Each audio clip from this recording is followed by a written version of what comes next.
محمد وآل محمد. الحمد لله الأول قبل الإنشاء والإحياء، والآخر بعد فناء الأشياء، العليم الذي لا ينسى من ذكره، ولا ينقص من شكره، ولا يخيب من دعا، ولا يقطع رجاء من رجاه.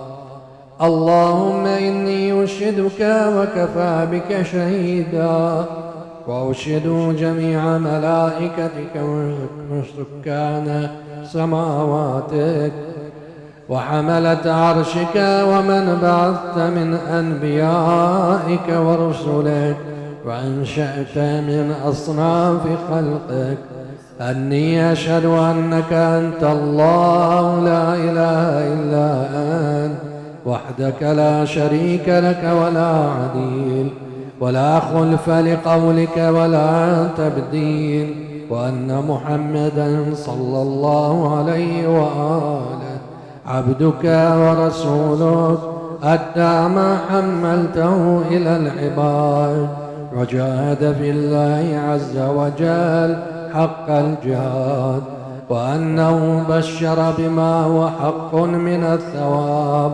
وأنذر بما هو صدق من العقاب. اللهم ثبتني على دينك ما أحييتني، ولا تزغ قلبي بعد إذ هديتني، وهب لي من لدنك رحمة إنك أنت الوهاب.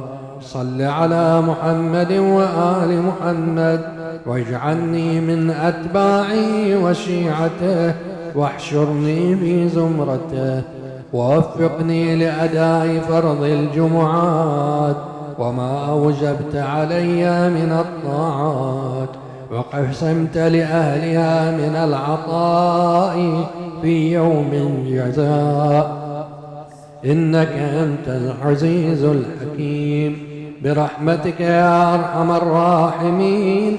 وصلى الله على محمد وآله الطاهرين.